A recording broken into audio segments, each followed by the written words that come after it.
Boas-vindas a mais uma análise por aqui. Olha só, a nossa jornada de hoje tem um propósito bem claro e, sinceramente, super transformador. A ideia é pegar aquele conceito que muitas vezes dá um frio na barriga de quem está começando a investir. Sabe qual é? O tal do risco. E a gente vai transformar isso na sua maior superpotência financeira. É isso mesmo. Quando a gente troca o medo pelo conhecimento, o mercado financeiro deixa de ser aquele cassino assustador e vira um verdadeiro tabuleiro de xadrez, onde cada peça faz todo sentido. Chegou a hora de assumir as rédeas e o controle total do próprio patrimônio. Bora lá? Bom, vamos mergulhar direto nisso. Para entender o mercado financeiro de verdade, não precisa quebrar a cabeça com gráficos super complexos logo de cara. Dá para começar com uma situação que, olha, quase toda a família já viveu. Imagina o seguinte: você precisa escolher para quem vai emprestar R$ 500 hoje, com a promessa de receber R$ 600 no mês que vem. O dinheiro vai para aquele poupador super estável que tem a vida toda em ordem ou para aquele gastador crônico, sabe, que vive pendurado no cheque especial? A resposta parece meio óbvia, né? Pode dizer, mas acredite se quiser, é exatamente essa lógica simples que movimenta trilhões de reais na economia global todos os dias. Vamos dar nomes aos nossos personagens para facilitar. De um lado, a gente tem o Bruno. O Bruno tem aquele emprego super estável, juro que ele nunca atrasou um único boleto na vida e leva uma rotina bem simples e regrada. Do outro lado, a gente tem o Cadu. Sabe o Cadu? É aquele cara que vive trocando de carro sem ter a menor condição, vive ali perigosamente no limite do cheque especial e toda hora tá pedindo dinheiro emprestado só para pagar o almoço. A grande questão que fica é a seguinte: e se o Cadu prometer devolver não 600, mas R$ 800? É um retorno incrivelmente maior. Mas e aí, vale a pena? Para qualquer investidor consciente, a resposta é um sonoro não. A chance desse dinheiro simplesmente evaporar é alta demais para ser ignorada. E isso nos leva à seção 1, a armadilha da alta rentabilidade, desmascarando o rendimento de 16%. Vamos trazer essa historinha do Bruno e do Cadu direto para o mundo real, para as corretoras e para os bancos. E isso ilustra perfeitamente o que acontece quando a gente abre o aplicativo da corretora. Quem está começando olha para a tela e, nossa, os olhos até brilham. De um lado, tem um título público super seguro, o Tesouro Direto, oferecendo ali seus 11% ao ano. Do outro, um CDB de um banco que ninguém nunca ouviu falar, oferecendo incríveis 16%. Um instinto natural de quem ainda não conhece as regras do jogo é pensar: eu vou colocar todo o meu dinheiro onde rende mais, claro. Mas olha, isso é uma ilusão muito tentadora. A verdade nua e crua é a seguinte: esses 5% a mais não são um presente, não são uma promoção de fim de ano e definitivamente não são dinheiro grátis. Eles são um prêmio de risco. Exatamente o valor do pedágio financeiro que está sendo pago para aceitar atravessar uma ponte muito mais instável. O mercado só está pagando mais porque, no fundo, ele sabe muito bem que aquele banco oferecendo 16% é, na verdade, o nosso Cadudu do mercado financeiro.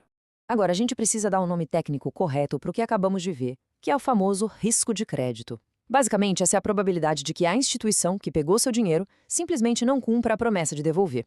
E aqui, o Cadu pode vestir várias máscaras, viu? Pode ser um banco à beira da falência, pode ser uma empresa gigantesca passando por uma crise profunda, ou até mesmo um governo que perdeu totalmente o controle das próprias contas. Ignorar o risco de crédito é basicamente permitir que o patrimônio, construído com tanto suor e dedicação, desapareça ou fique travado por anos a fio. É sobre se proteger antes de qualquer coisa. Mas calma, não há motivo nenhum para pânico. Vamos para a seção 2. O poder dos ratings, visão de raio-x para maus pagadores. Se existe uma ameaça, quem investe de forma empoderada também tem as ferramentas certas para se defender. Imagina só que incrível seria se existisse um aplicativo capaz de carimbar uma nota de bom pagador ou um mau pagador bem no meio da testa de cada pessoa ou empresa que pede dinheiro emprestado. Pois é, no mercado financeiro global, essa ferramenta mágica realmente existe e atende pelo nome de rating. Empresas gigantescas como a Standard & Poor's, a Moody's e a Fitch fazem exatamente isso. Elas dão notas super rigorosas para bancos, empresas e até para países inteiros. Essas agências te dão uma verdadeira visão de raio-x. Elas permitem separar rapidinho quem é o Bruno e quem é o Cadu, antes mesmo de você transferir um único centavo. Então, o ponto crucial é entender essa analogia fantástica. Investir é como atravessar uma ponte. A grande sacada não é deixar de atravessar a ponte por medo, mas em avaliar com inteligência os pilares que sustentam essa travessia. Quando a gente entende os riscos e usa essas notas de crédito a nosso favor, a gente ganha o superpoder de exigir o pedágio financeiro correto. Se a ponte balança muito, o prêmio tem que ser alto. Se não for alto o suficiente, bom, a escolha passa a ser simplesmente buscar outra ponte mais segura.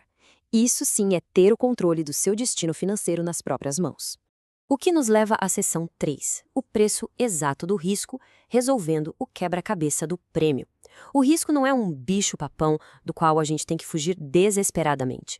Ele é só um número, é uma variável matemática que pode e deve ser precificada da forma correta. Olha só, ao emprestar dinheiro para uma empresa através daqueles títulos que a gente chama de debêntures, você está assumindo uma dívida corporativa. Uma empresa pode falir, pode trocar diretoria ou perder espaço no mercado, certo? Por isso, você exige um retorno muito maior. Em contraste, emprestar para o governo federal através de dívida soberana traz o menor risco possível dentro de um país, simplesmente porque é o próprio governo quem emite a moeda. O grande erro de quem perde o dinheiro não é correr riscos. O erro trágico, aquele que machuca o bolso de verdade, é aceitar correr o risco altíssimo de um Cadu, recebendo em troca a rentabilidade baixinha que só seria justa para um Bruno. É imperativo cobrar o preço certo. Com o preço muito bem ajustado, a gente entra na fase de defesa. Seção 4, protegendo o patrimônio investido e interrompendo o efeito dominó. É aqui que construímos aquela blindagem essencial. Para a sorte de quem atua aqui no mercado brasileiro, existem verdadeiros guarda-costas para o capital investido. A gente tem o Fundo Garantidor de Créditos, o famosíssimo FGC, que atua como um verdadeiro escudo. Ele protege depósitos bancários e garante o seu dinheiro caso um banco venha a quebrar. E também temos ativos como os do Tesouro Direto, que são protegidos com toda a força do governo federal. Conhecer de perto essas redes de segurança não é só um detalhezinho técnico não, viu? É exatamente isso que garante aquelas noites de sono super tranquilas, porque você sabe que existem camadas reais de proteção ao redor de tudo que você construiu. Vamos avançar e ver como isso se constrói na prática. Infelizmente, muitas vezes da pior maneira possível. Quando uma regra básica de segurança é ignorada, o desastre acontece. Lembra do caso trágico do calote corporativo das lojas americanas lá em 2023? Aquele foi o passo 1, um único calote. O passo 2, fundos de investimento que tinham esses papéis despencaram de valor, mas foi literalmente da noite para o dia. E o passo 3 foi aquela consequência devastadora. Carteiras que concentraram tudo em um único lugar sangraram muito pesado. Uma única empresa com problemas pode derrubar todos os dominós de quem não diversifica o risco de crédito.